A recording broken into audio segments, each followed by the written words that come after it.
When I type the words Vaccine Passport Canada into YouTube, here are the first results that come up. The first one says, vaccination passports, a near certainty, says bioethicist. Then, vaccine passports could be necessary for international travel, Trudeau says. Then, Canadian officials hesitant to develop vaccine passport system. Okay, so we have some people saying it's a certainty. Our leader, Trudeau, says it could be necessary. Some other people are saying they're hesitant.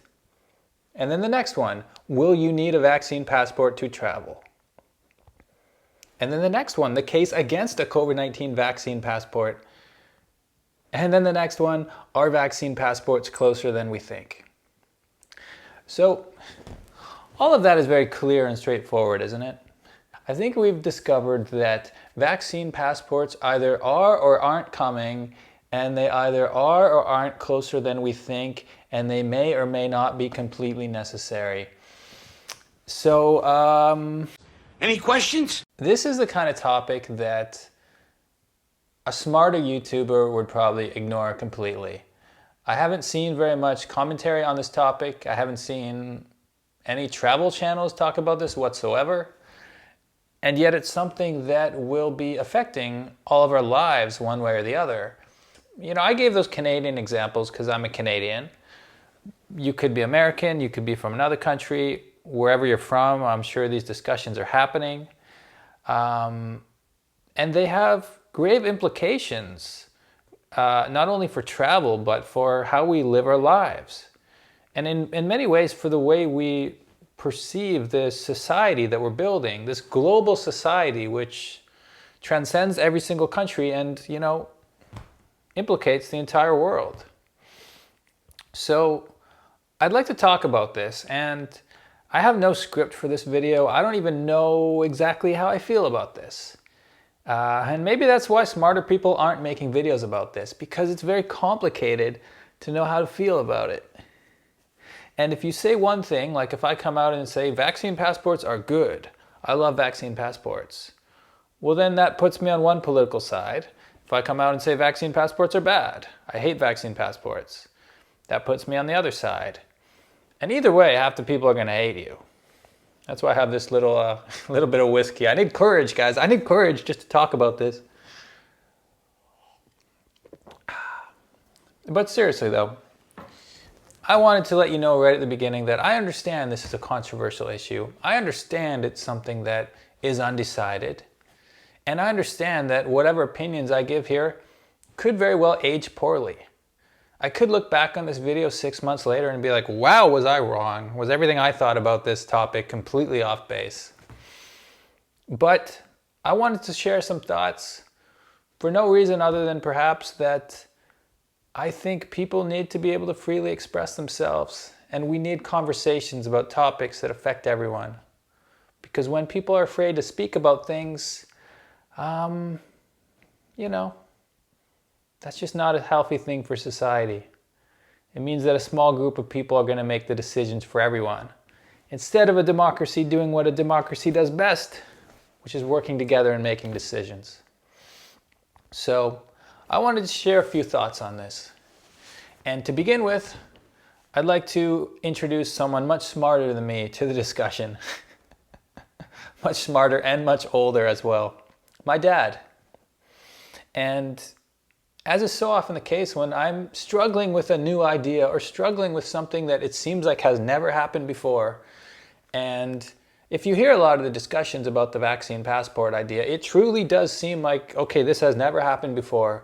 We're talking about taking away the civil liberties from someone, and this has never happened before like this. And to be very clear, in case anyone doesn't know exactly what is being proposed, the most common scenario would be you need proof that you've been vaccinated to travel internationally. Other people are talking about proof of vaccine to go to sporting events or to go to live concerts or to, you know, once you have this, you know, passport, whatever you want to call it, once you have this system, there's many different places it can be implemented. But the main thing is travel. The main thing is, can you go fly to another country without a vaccine or without showing proof of a vaccine? And as a traveler, as a person who loves to travel, I'll be very straightforward. I'm getting my vaccine. I'm not yet able to in Canada, but very soon I'll be able to, and I'm going to get it. I'm not necessarily judging people who feel differently or whatever, but that's just laying my hand on the table. That's what I'm doing. But I understand that there's a lot of people who won't. In fact, last time I was in Mexico, I met a couple people who probably won't be. Because they're very, I don't know, what's the word, holistic, very into natural medicines. And just talking to these two people, they're definitely very, like, I don't want to say they're not believers in modern science, but they definitely are very skeptical about that stuff. And looking back on these two people, I don't think they're going to get vaccines. And they're frequent travelers. They're people who are traveling the world, and we're still traveling the world through COVID. They'd never stopped, and they had their opinions on what was going on in the world. And frankly, I didn't agree with all of them, or even most of them. But the thing is, they were really nice people. We ate together. We went hiking together. We hung out together. They treated me like a brother. They were really cool to me, and I tried to be really cool to them. And the fact that we have this different opinion on vaccines, I don't think should prevent us from being friends. And I don't think should prevent them from having the ability to continue living the life they live. So long as they can do it in a way that's not endangering others. And I suppose that's where the argument in favor of the vaccine passport comes in place. People start to think, well, if people are traveling internationally and they haven't been vaccinated, they could be spreading the disease, especially in poorer countries where they don't have so many resources for the hospitals and stuff like that. And they really need to protect their society because, well, I mean, look what's happening in India right now. If you have a poorer society with a lot of people, things can really get bad really quick. And a lot of these places can't afford to just lock down and shut down everything. And it's, you know, different parts of the world operate under different paradigms. Not everywhere is the same as where you're from. So I understand the need to respect that. But on the other hand, something just feels wrong about it. Something feels wrong to me about telling those two people that because they didn't get this thing, because they didn't get this shot, because they didn't accept the scientific consensus on this, that they are now unable to leave their own country and that they are stopped. They've lost that right as human beings to walk from this bit of land across this border to this other bit of land. Maybe I'm just a dreamer. Maybe I'm just an idealist. Maybe I wish the world were just a different way than it was and we didn't have borders and we didn't have all this man-made nonsense. But we do. And so if this vaccine passport stuff comes to play and that idea takes hold and every country implements it, then my two friends will not be able to travel anymore. At least not for a while. But anyway, I was trying to talk about my dad, and remember the fellow who's a little bit wiser and a little bit older than I am. And, I asked my dad, Dad, you're someone who's been around for a while. You're someone who studies history. You're someone who knows a lot about the world. So tell me, have you ever seen anything like this? This vaccine passport stuff. Has this ever happened in the past? And his answer surprised me. He said, yes, it has actually, and he's dealt with it. In fact, he even showed me a picture of exactly how he dealt with it. Check this out. This was in 1969 when my dad took his first trip to Europe. I'm going to try to show you this without showing his age or anything that would embarrass him or give off too much personal information. But here it is. Is it focused? Yeah. That's the front page. They didn't call it a vaccine passport back then. They called it an International Certificate of Vaccination,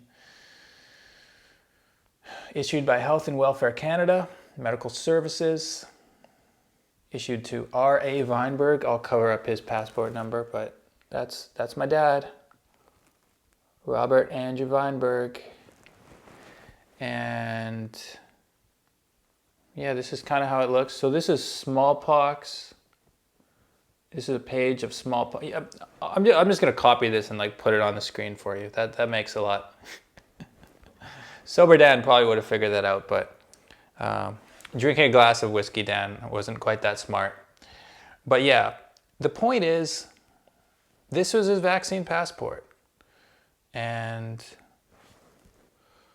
oh, look at that, 1977, he got his typhoid shots. What's this? Gamma globulin.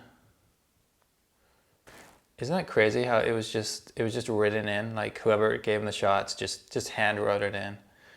But the point is, this was a thing before.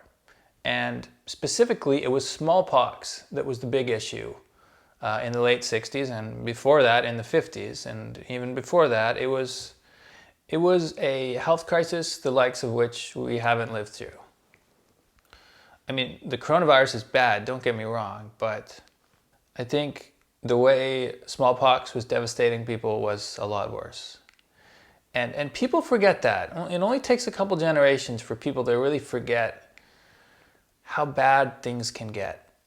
And that's something else my dad imprinted on me through my talks with him. Not just about this, but just over the years, just imprinting the fact that people really need to learn from history, because a lot of the problems we're faced with, we've dealt with before.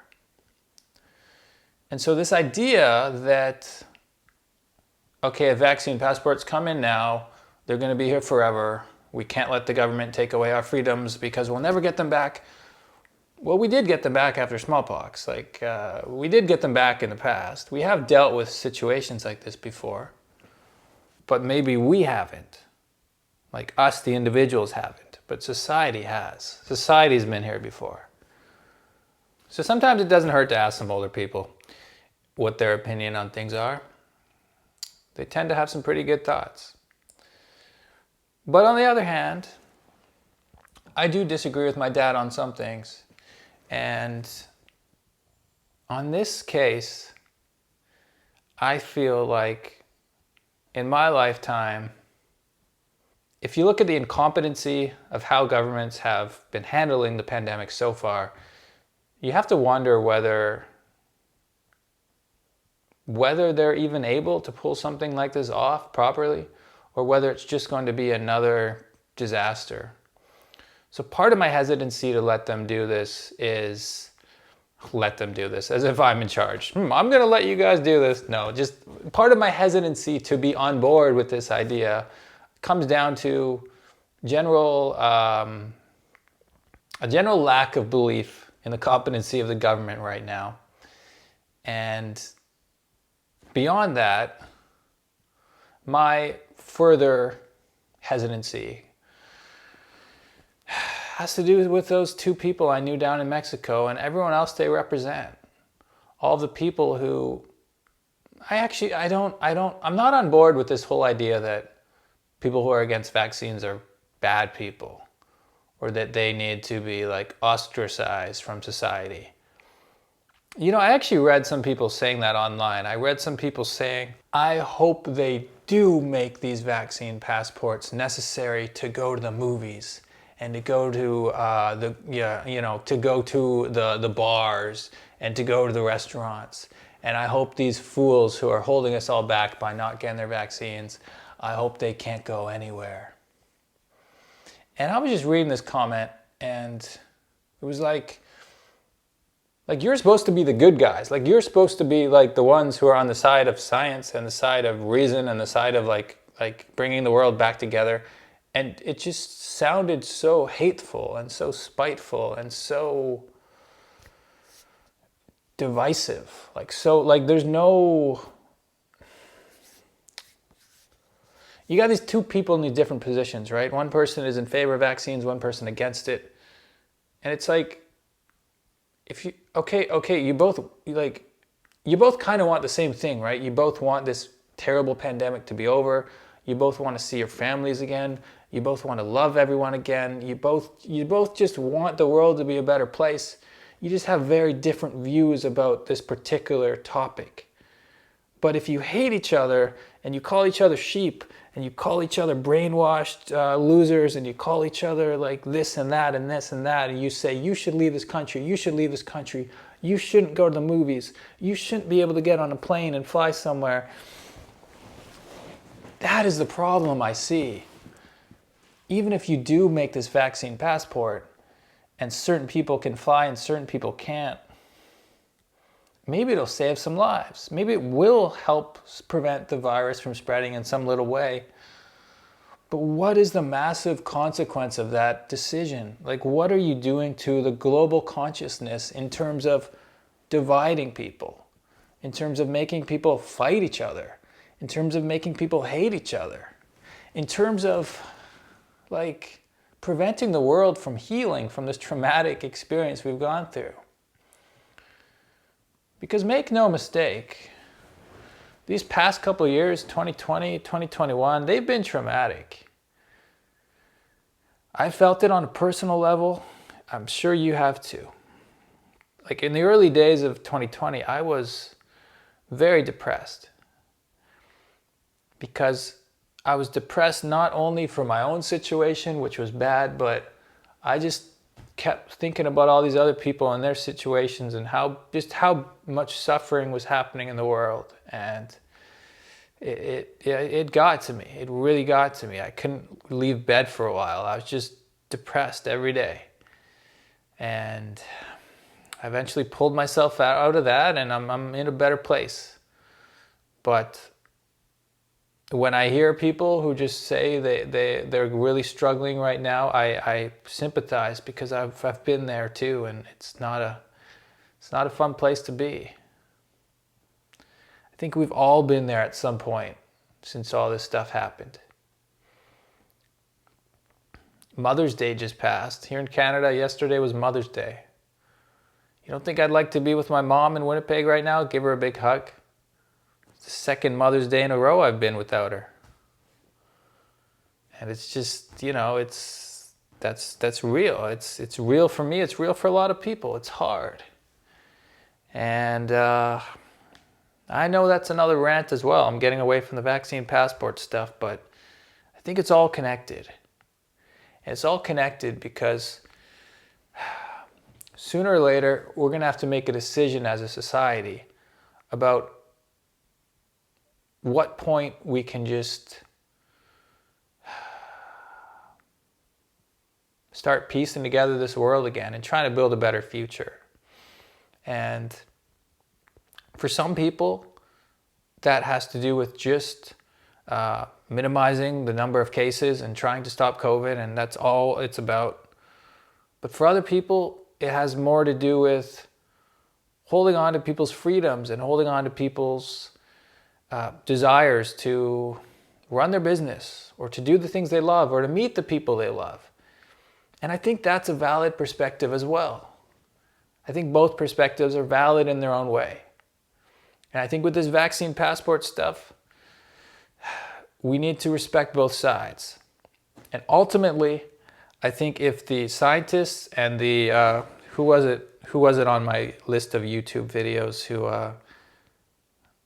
who says it will be necessary? Vaccine passports, a near certainty, says bioethicist. Well, if the bioethicists were on the show and if the bioethicists all say that it's a necessary, well, good for the bioethicists. But for other people, for a lot of other people, I don't think they're going to have their voices heard. And I just feel like that's a shame. I probably sound like I'm coming off like someone who doesn't like vaccines.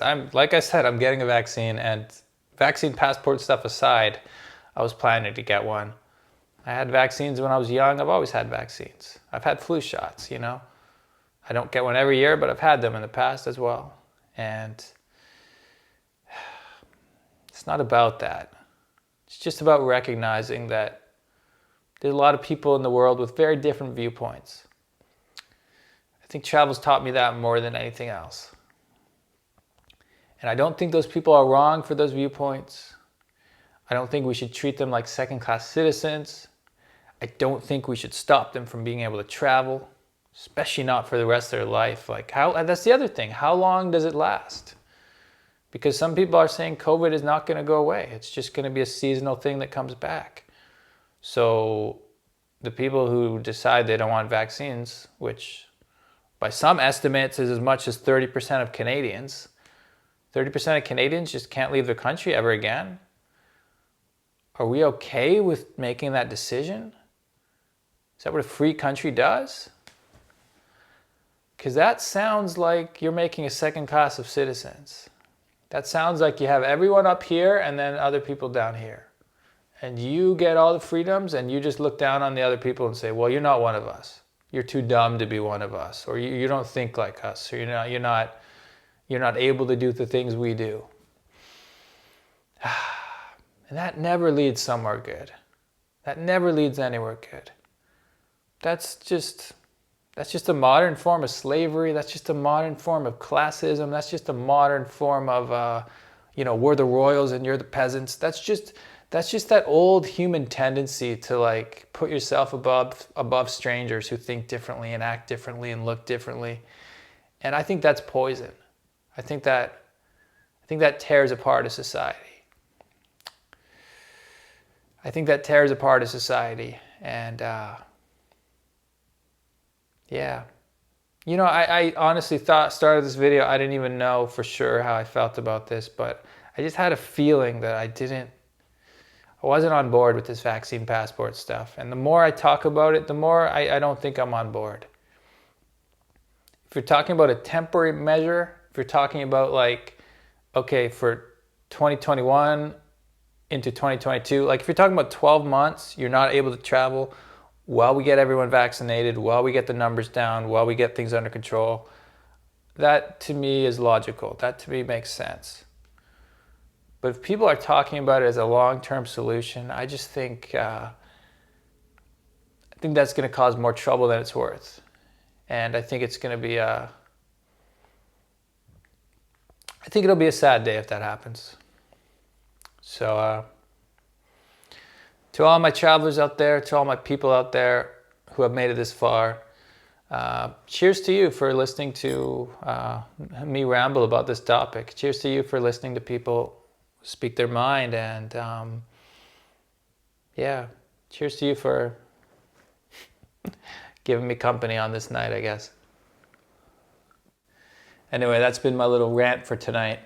As you can see, I'm still very much exploring this idea in my mind. I'm still trying to consider the two arguments for and against vaccine passports. The argument of safety and security versus the argument for personal freedom and liberty. I think that's what it comes down to at the core. Of course, it's more complicated than that, but I think that's where the line separating the two camps on this issue can really be drawn. And I'd love to know what side you fall on. I hope we can keep it respectful in the comment section. Wouldn't that be nice if we could talk about a controversial issue like this without name calling, without hate for strangers on the internet, and with a bit of empathy for people on the other side of the issue as well. Because like I said, my dad, probably in favor of this. Those friends I made in Mexico, probably against this. Actually, definitely against this. I have friends on both sides, and I can say that proudly because I don't think one belief, I don't think one characteristic, I don't think one idea defines who someone is. I think the essence of who someone is goes much deeper than that. And as long as you have respect for each other and you promote kindness and you promote empathy for others, I can be your friend. I'm down with that. I'm down with that. As always, I'm Dan from The New Travel, and I'll see you next time.